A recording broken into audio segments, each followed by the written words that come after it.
বিস্তারিত। বসুন্ধরা শপিং মলের পেছনের অংশে আবারও আগুন। রাত 9টার দিকে ফায়ার সার্ভিসের মহাপরিচালক ঘোষণা দেন আগুন নিয়ন্ত্রণের।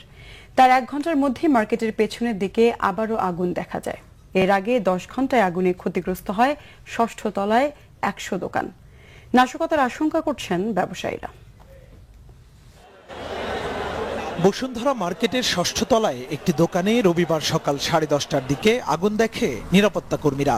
তখন পর্যন্ত মার্কেটের বেশিরভাগ দোকানই বন্ধ। প্রথম দিকে আগুন নিয়ন্ত্রণের চেষ্টা চালায় বসুন্ধরার নিজস্ব ফায়ার ইউনিট, কিন্তু কুলাতে পারেনি তারা। আস্তে আস্তে সেই আগুন ছড়িয়ে যায় 8 তলা পর্যন্ত। এক পর্যায়ে ধোঁয়ায় ছেয়ে যায় পুরো এলাকা। ফায়ার সার্ভিস কর্মীরা লম্বা সিঁড়ি দিয়ে বসুন্ধরা সিটির বিভিন্ন তলা থেকে উদ্ধার করে আটকে পড়াদের। সিলিং এর ভিতর দিয়ে আগুনটা বিভিন্ন জায়গায় স্প্রেড করেছে আসলে, বাট আমরাও প্রথমে আগুনের যে অরিজিনটা সূত্রপাত করতে পারছি। আর যেহেতু এখানে আগুনগুলো চারিদিকে ছড়িয়ে গেছে, যেটা আছে উপরে আগুনের ফ্লেম নাই, বাট ধোঁয়া আছে, আসলে স্মোক আছে। বন্ধ দোকান কোনো অবস্থাতেই ভাঙা বা খোলা যাবে না। বসুন্ধরার এমন নীতি মানতে গিয়ে আগুন ছড়িয়ে পড়ে পাশের দোকানগুলোতে। ব্যবসায়ীদের অভিযোগ, আগুন লাগার সাথে সাথে দোকান ভেঙে নিয়ন্ত্রণের চেষ্টা করলে এই ক্ষয়ক্ষতি থেকে রক্ষা পেতেন তারা। এই দোকানগুলো শাটার ভেঙে আগুনটা নিয়ন্ত্রণ আনা সম্ভব ছিল প্রথম অবস্থায়। সেটা না করে তারা পানি দিতেছে ধোঁয়ার মধ্যে, আর ভিতর দিয়ে আগুন ছড়াতেছে। এক পর্যায়ে পুরো মার্কেট আগুনের ধোঁয়ায় আচ্ছন্ন হয়ে গেছে। এরা সময় মতো তখন পানি দিতে পারে না। পানি যদি দিতে পারতো তাহলে আগুনের ভয়াবহতাটা এতটা বাড়তো না। আপনি দেখতেছেন যে ধোঁয়া উঠতেছে, ঠিক ওই জায়গাটাই আমার দোকানটা। জুতার দোকানে আগুন লাগে, পাশে একটা জুতার দোকানে, তারপরে একটা জুতার দোকানে, 2 জুতার দোকানে আগুন লাগে, সিলিং দিয়ে ধোঁয়াটা ছড়িয়ে পড়ে। খবর পেয়ে ঘটনাস্থলে ছুটে আসেন ঢাকা উত্তরের মেয়র আনিসুল হক। এখানে ফায়ার ব্রিগেডের অনেকগুলো ইউনিট কাজ করছে, আপনারা দেখছেন, এবং ওনারা বলছেন যে যেই মুহূর্তে আগুন লেগেছিল তখন তাদের যে ইন্টারনাল সিস্টেম আছে সেটা কিছু কাজ করেছে, তারপর ফায়ার ব্রিগেড টেক ওভার করেছে। এদিকে আগুনে ক্ষয়ক্ষতি নির্ধারণে আরো সময় লাগবে বলে জানিয়েছে বসুন্ধরা সিটি কর্তৃপক্ষ। ওনারা আটকা পড়েছিলেন 11 জন লোক, ওনারা লেভেল 11-এ ওনারা ছিলেন। ওখানে আমরা ইলেকট্রিক্যাল ফেজ আউট করে আমরা আলাদা একটা সিঁড়ির মাধ্যমে গ্লাস ভেঙে ইনশাল্লাহ 11 জনকে আমরা একটু আগে ইভাকুয়েট করেছি। আমরা ফ্লোরে ঢুকবো টোটাল অ্যাসেসমেন্ট টিম নিয়ে, তখন আমরা এই ক্ষয়ক্ষতির পরিমাণটা আমরা। মুহিবুল্লাহ মুহিব, বাংলা ভিশন, ঢাকা। এদিকে প্রায় 10 ঘন্টা চেষ্টার পর বসুন্ধরা সিটি শপিং মলের আগুন নিয়ন্ত্রণে আনার দাবি করেছেন ফায়ার সার্ভিসের মহাপরিচালক ব্রিগেডিয়ার জেনারেল আলী আহমেদ। প্রাথমিকভাবে তার ধারণা আগুনের সূত্রপাত বৈদ্যুতিক ত্রুটি থেকে। বিষয়টি আরও স্পষ্ট হওয়ার জন্য এবং ক্ষয়ক্ষতির পরিমাণ জানার জন্য 5 সদস্যের তদন্ত কমিটি গঠন করা হয়েছে। প্রতিবেদন দিতে বলা হয়েছে 5 কর্মদিবসে। নিয়ন্ত্রণে আনতে পেরেছি। এখানে আগুন অবশ্যই নিয়ন্ত্রণ এখন আছে, বাট এখন কিছু ডাম্পিং এর কাজ চলছে। আগুনের সূত্রপাত এগুলো তদন্ত সাপেক্ষে বলতে হবে, কারণ এখানে বিভিন্ন রকম ইলেকট্রিক্যাল ফল্ট হতে পারে বা অন্য কোনো কারণ হতে পারে, বাট আর আমরা তদন্ত সাপেক্ষে এটা বলতে পারবো। আপনারা জানেন যে আগুনের কিছু সময় লেগেছে, কারণ এখানে কিন্তু সিলিং দিয়ে আগুনটা খুব ছড়িয়ে যাচ্ছিল। আর এখানে অনেকাংশে দেখা যাচ্ছে যে এখানে আপনার এই দাহ্য পদার্থ ছিল, পার্টিকুলারলি যেটা এখানে জুতোর ফ্যাক্টরি, জুতোর দোকান ছিল, প্লাস এখানে ব্যাগের দোকান ছিল। এই দোকানগুলোর ভিতরে আগুন লেগে গেছে। আসলে বঙ্গোপসাগরে সৃষ্ট লঘুচাপের কারণে দেশের কোথাও কোথাও ঝোড়ো হাওয়া সহ বৃষ্টি হচ্ছে। বিভিন্ন এলাকায় দেখা দিয়েছে জলাবদ্ধতা। সমুদ্র বন্দরগুলোকে 3 নম্বর স্থানীয় সতর্ক সংকেত দেখিয়ে যেতে বলা হয়েছে। এদিকে ফরিদপুরের টর্নেডোতে নারী শিশু সহ 5 জন নিহত হয়েছেন, আহত অন্তত অর্ধশত। কক্সবাজারের নাজিরাটেকের বাঘখালী মোহনার কাছে বঙ্গোপসাগরে ঝড়ের কবলে পড়ে মায়ের দোয়া নামের একটি জেলে নৌকা ডুবে গেছে। পরে ঘটনাস্থল থেকে 6 জেলের লাশ উদ্ধার করা হয়। নিখোঁজ রয়েছে আরও 3 জেলে। রবিবার দুপুর 1:15টার দিকে হঠাৎ ঝড়ের আঘাতে ফরিদপুরের গেরোদা ইউনিয়নের বাখুন্ডায় জুবাইদা করিম জুটমিলের একটি স্টিলের শেড ভেঙে 1 শিশু ও 4 শ্রমিক নিহত হয়। আহত হয় অন্তত 50 জন। ঘটনার পরপরই পুলিশ এবং ফরিদপুর, রাজবাড়ী ও গোপালগঞ্জের ফায়ার সার্ভিস কর্মীরা উদ্ধার অভিযানে নামে। ঘটনাস্থল পরিদর্শন করে জেলা প্রশাসক সর্দার শরাফত আলী জানান, জুটমিল সহ ওই এলাকার অনেক ক্ষতি হয়েছে। মাত্র কয়েক ঘন্টার বৃষ্টিতে তলিয়ে গেছে পুরো মাদারীপুর শহর। এতে দুর্ভোগে পৌরসভার 50,000-এরও বেশি মানুষ। এদিকে টর্নেডোর আঘাতে মুন্সিগঞ্জের লোহজং ও টঙ্গীবাড়ি উপজেলার শতাধিক বাড়িঘর বিধ্বস্ত হয়েছে। গাছপালা, বিদ্যুতের খুঁটি উপড়ে পড়েছে। টর্নেডোর আঘাতে লোহজংই আহত হয়েছে অন্তত 30 জন। জেলা প্রশাসক জানিয়েছে, টর্নেডোয় ক্ষতিগ্রস্তদের প্রাথমিকভাবে শুকনো খাবার দেওয়া হয়েছে। সকাল থেকে টানা বৃষ্টির কারণে চট্টগ্রামের নিচু জায়গায় জলাবদ্ধতার সৃষ্টি হয়েছে। তার সবচেয়ে বেশি নগরীর চকবাজার, বহদ্দারহাট, হালিশহর এলাকায়। পতেঙ্গা আবহাওয়া অফিস জানায়, দুপুর 12টা পর্যন্ত গত 24 ঘন্টায় চট্টগ্রামে 79.2 মিলিমিটার বৃষ্টিপাত রেকর্ড করা হয়েছে। গতকাল থেকে টানা বৃষ্টির কারণে রাঙামাটির সাপছড়িতে পাহাড় ধসে পড়ে। এতে 5 ঘন্টা বিচ্ছিন্ন থাকে রাঙামাটি চট্টগ্রাম সড়ক যোগাযোগ। সড়কের দুপাশে কয়েকশো যাত্রী আটকা পড়ে। এদিকে জুরাছড়িতে ভূমিধসে 3টি বসতবাড়ি বিধ্বস্ত হয়। অন্যদিকে প্রবল বর্ষণে উজান থেকে নেমে আসা পাহাড়ি ঢলে খাগড়াছড়ি শহরে বন্যা দেখা দিয়েছে। পানিবন্দী হয়ে পড়েছে 9টি গ্রামের হাজারো মানুষ। বিভিন্ন স্থানে আশ্রয় নিয়েছে শতাধিক পরিবার। দুর্যোগপূর্ণ আবহাওয়ার কারণে বরিশালে 65 ফুটের নিচে সকল লঞ্চ চলাচলে নিষেধাজ্ঞা জারি করা হয়েছে। ভারী বৃষ্টিতে বিপর্যস্ত নগর জীবন।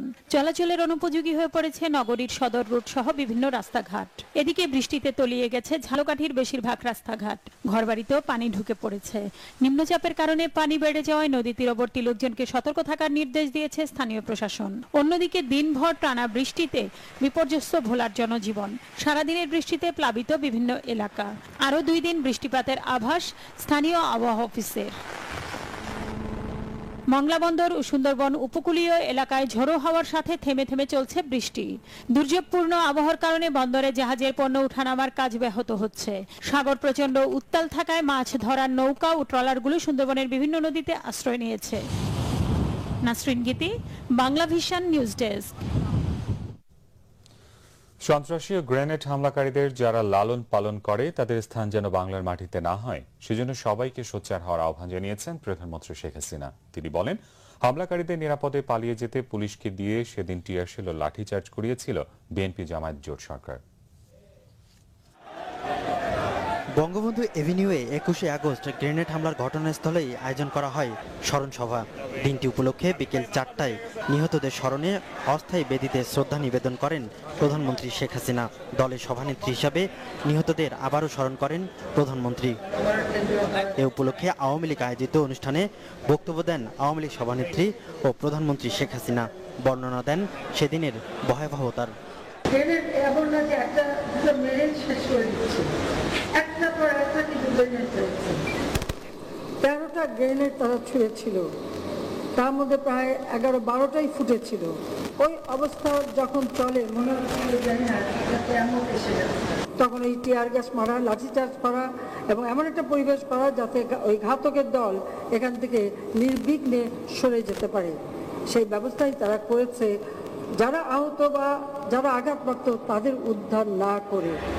প্রধানমন্ত্রী বলেন, শুধু হত্যা করে ক্ষান্ত হয়নি ষড়যন্ত্রকারীরা, সরকারের মদদে ঘটনার আলামত নষ্টও করা হয়েছে। জজ মিয়া নাটকের সমালোচনা করে সন্ত্রাস ও জঙ্গি মোকাবেলায় জনগণকে বড় শক্তি হিসেবে উল্লেখ করেন প্রধানমন্ত্রী।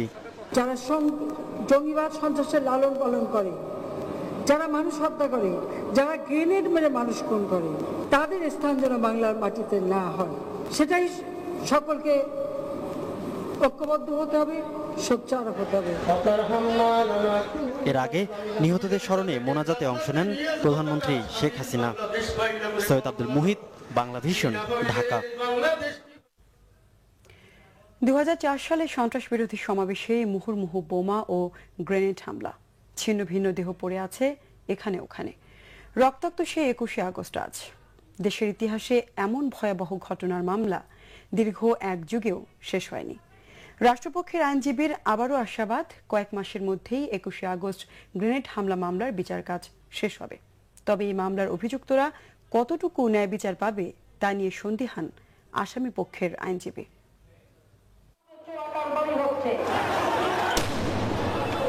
2004 সালের 21শে আগস্ট বঙ্গবন্ধু এভিনিউয়ের সন্ত্রাস বিরোধী সমাবেশে হয় জঙ্গি হামলা।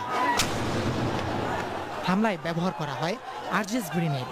শিকার হন বর্তমান প্রধানমন্ত্রী শেখ হাসিনা সহ আওয়ামী লীগের নেতাকর্মীরা। চারদিকে লাশ আর মুমূর্ষদের নিথর দেহ। নিহত হন 24 নেতাকর্মী আর চিরতরে পঙ্গুত্ব বরণ করেন শতাধিক মানুষ। চাঞ্চল্যকর এই ঘটনায় মতিঝিল থানায় দায়ের করা হয় 2টি মামলা। এরই মাঝে চলে জজ মিয়া নাটক। 2009 সালের 3 আগস্ট মামলাটি অধিকতর তদন্তের নির্দেশ দেয় আদালত। আসামি পক্ষের আপত্তির মুখে বিএনপির senior vice chairman Tarique Rahman, সাবেক স্বরাষ্ট্র প্রতিমন্ত্রী লুৎফুজ্জামান বাবর, আব্দুস সালাম পিন্টু, সাবেক আইজিপি আশরাফুল হুদা সহ 30 জনের বিরুদ্ধে সম্পূরক চার্জশিট দেয় সিআইডি। মামলায় 511 জন সাক্ষীর মধ্যে এ পর্যন্ত 223 জনের সাক্ষ্য গ্রহণ করেছে আদালত।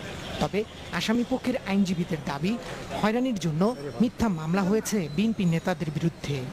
কোনো সাক্ষী তারেক রহমান হাবনে বৈশা বা আব্দুল সালাম পিন্টুর বাসায় বসে কনস্পিরেসি করেছে এই ঘটনার সাথে, এই ধরনের কোনো প্রমাণ আজ পর্যন্ত জুডিশিয়াল রেকর্ডে আসে নাই। এখন কতটুকু ন্যায় বিচার পাবো, এইসব প্রশ্নগুলি আমাদের কাছে, জাতির কাছে, জনগণের কাছে প্রশ্নবিদ্ধ। রাষ্ট্রপক্ষের আইনজীবী জানান, এই মামলার আসামিরা আরও বেশ কয়েকটি গুরুত্বপূর্ণ মামলার আসামি হওয়ায় বিচার কাজ শেষ করতে বিলম্ব হচ্ছে। আসামি পক্ষ কোনো সময় ইচ্ছাকৃতভাবে বিলম্বিত করার জন্য অপ্রাসঙ্গিক জেরা করেছে। কয়েক মাসের মধ্যে আমরা বিচার এবং নিষ্পত্তিতে পৌঁছতে সক্ষম হব। কয়েক মাসের মধ্যে 21শে আগস্ট মামলার বিচার কাজ শেষ হবে কিনা তাই এখন দেখার বিষয়। দীপন দাওয়ান, বাংলা ভিশন, ঢাকা। গ্রেনেড হামলার ক্ষত এক যুগে শুকিয়ে গেলেও ফুরিয়ে যায়নি আহতদের দেহ মনের ব্যথা যন্ত্রণা। অনেকের পক্ষে চিকিৎসার টাকা জোগাড় করে পরিবারের ব্যয় বহন করা সম্ভব হচ্ছে না। এমনকি তাদের খোঁজ নেয়ারও কেউ নেই। আহতদের মতে দোষীদের শাস্তি দিতে না পারা শরীরের যন্ত্রণার চেয়েও বড় যন্ত্রণা।